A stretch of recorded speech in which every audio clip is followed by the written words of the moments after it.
type of lady, favorite type of lady, what's your favorite type of lady, favorite type of lady, what's your favorite type of butterscotch.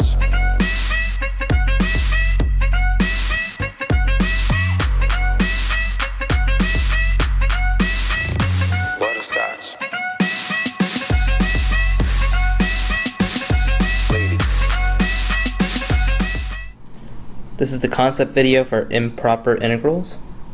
Now there are two types of improper integrals.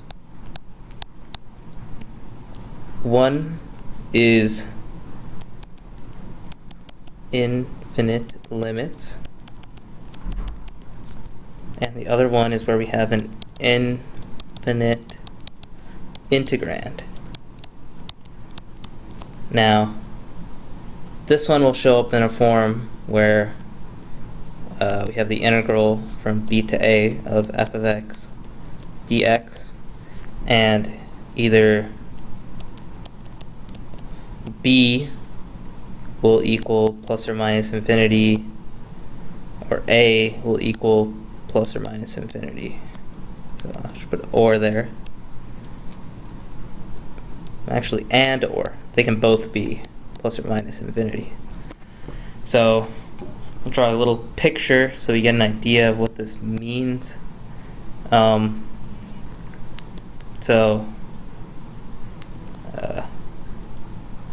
If this is our y and x axis, let's say b goes to infinity, so we could have some function like this, and we want to calculate the area under this curve from some value a, let's say, all the way out to infinity. So b is all the way out there at infinity, and the same applies if this picture is flipped over and we have, say, b going, or a going out to negative infinity.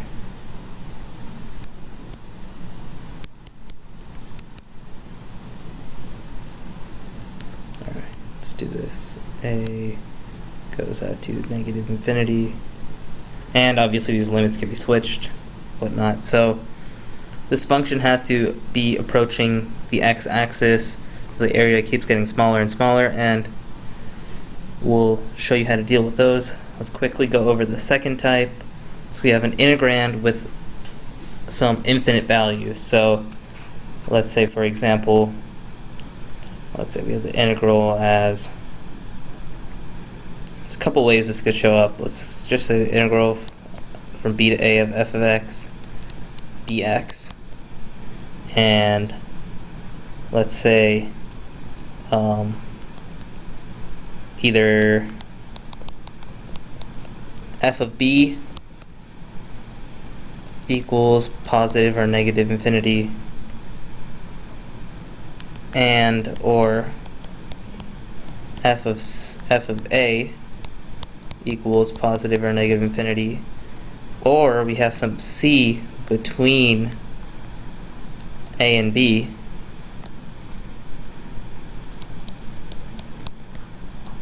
so or f of c equals positive or negative infinity. And I'll give you a little picture of those three things happening. So each of these situations. So we have A, B, and let's say there's some value C in between. So first case, f of b approaches, say, infinity, so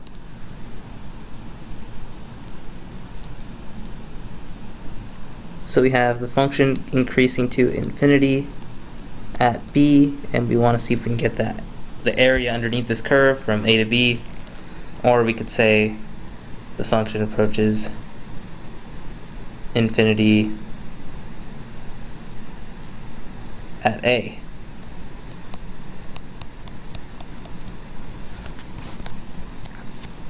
Or we could have a case where the function approaches infinity or negative infinity in the middle of the interval. So let's say at some value c. And we could have all three of these in conjunction. We could have all 5 of these cases here in conjunction. And now let's show how to deal with these. So how we deal with this is we're gonna take these integrals. So let's say we're given an integral like this, the integral from infinity to some value a, and let's say a is not infinite, a is a finite value. So we write this, the integral from infinity to a of f of x dx, as the limit as b approaches infinity of the integral from b to a f of x dx. We evaluate the integral, and then in the end we're going to evaluate the limit. So I guess this would be our first step.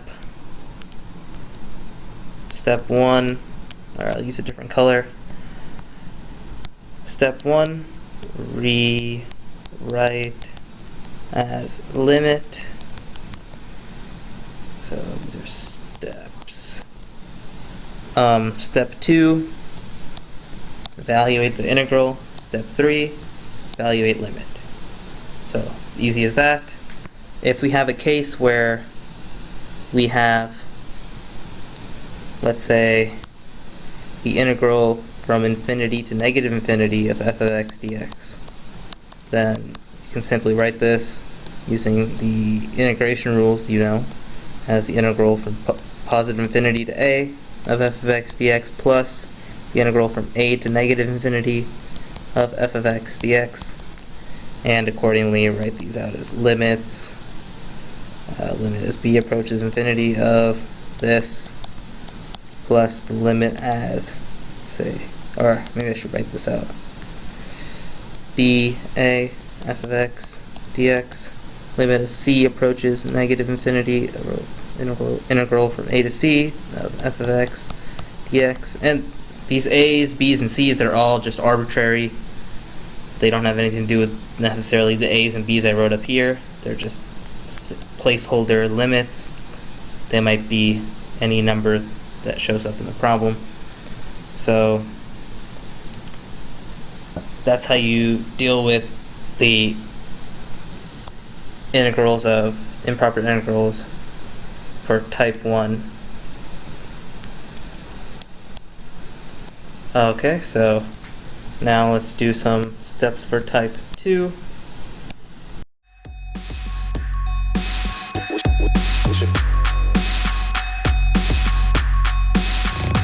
Butterscotch.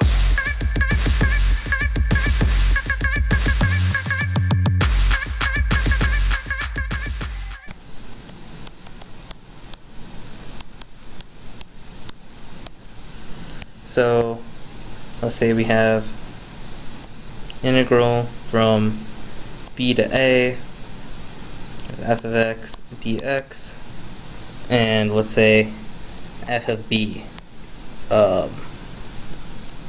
approaches infinity, for example. Well, we can rewrite this as the limit as c approaches a, or c approaches b, and we're going to be approaching it from the left. And you can see that if you look at the graph, we have a on this side, b on this side. And if our value is approaching b, we had to come from the left side, not from the right side. So the limit as c approaches b from the left of the integral from c to a of f of x dx.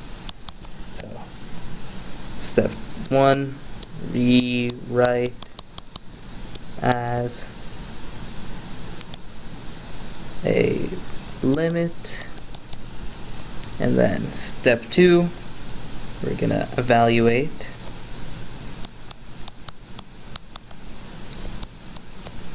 integral. Step 3, evaluate limits. And you evaluate these limits using the limit rules you learned previously in calculus. And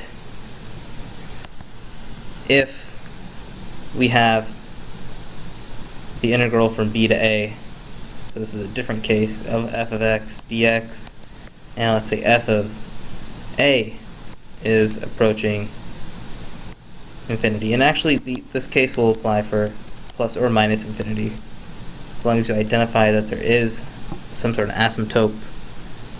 It should work. So we're actually going to write this as a limit as c approaches a, and now we're going from the right side because a is on the left end of the interval. I'll write this as an integral from b to c of f of x dx, and same 2 steps here apply. It's just the rewriting step that's different. And for our third case, we had integral from b to a f of x dx,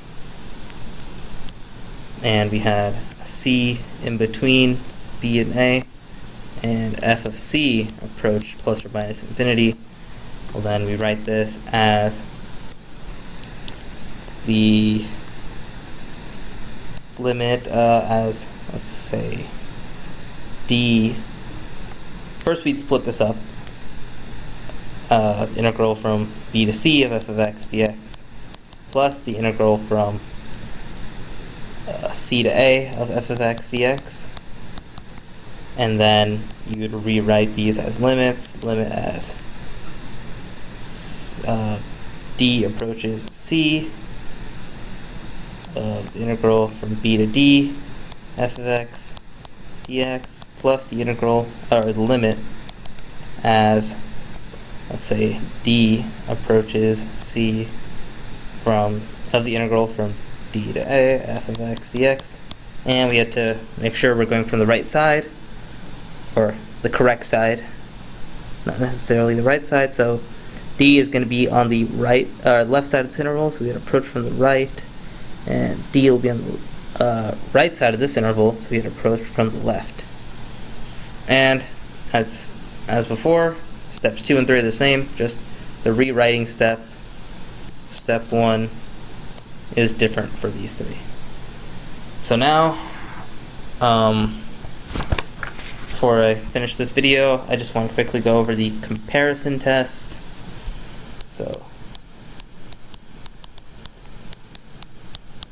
So if these integrals exist, if these improper integrals exist, we say they converge.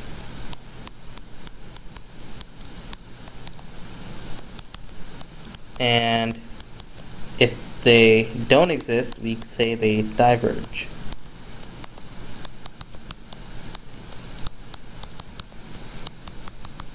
So for improper integrals of the first kind, where we have limits at infinity, if we have some function, let's call it g of x, and we have some other function, let's call it f of x, and we know g of x is always going to be greater than f of x, or I should write it like this.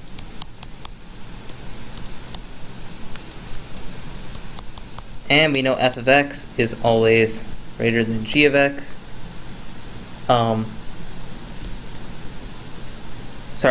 If we know that, forget what I just said there. If we know that the integral, the improper integral of g of x exists, or this converges, so if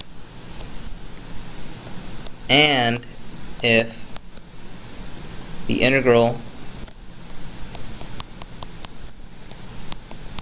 of f is always smaller than g, but it doesn't dip below the x-axis, so it's bigger than 0, then f also converges.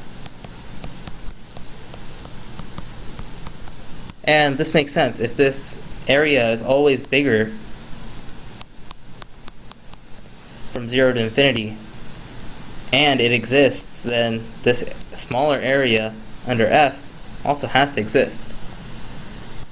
So that is, I guess, observation 1.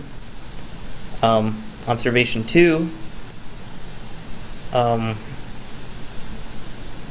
let's say that we have, let's use the same two functions. We have g of x and f of x. So number 2, if the improper integral of f of x dx diverges, and if the same condition is true, the area underneath f of x dx, or area underneath f of x, is always smaller than the area under g of x. Yeah, sorry, I should put dx up there. And it's always greater than 0, then it has to be true that g has to diverge.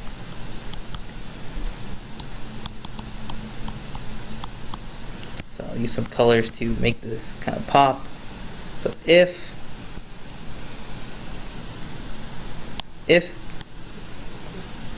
let's just go over this one real quick. So if f diverges, so this area is not a finite number, it's an infinite number, and that area is smaller than this area, then this bigger area here has to also be infinite. Because you can't be bigger than an infinite number and be finite at the same time. So if we have a bigger function, a function that has to be bigger than a smaller one, and it converges, then the smaller one also converges. If we have a function that's smaller than the bigger one, and the smaller one diverges, then the bigger one also diverges. But the opposite is not true. If in case 1 f converges, it doesn't mean that g converges. G could be bigger.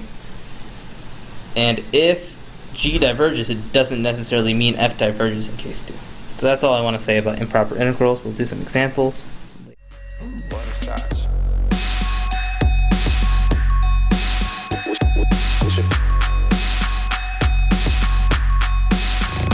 Butterscotch.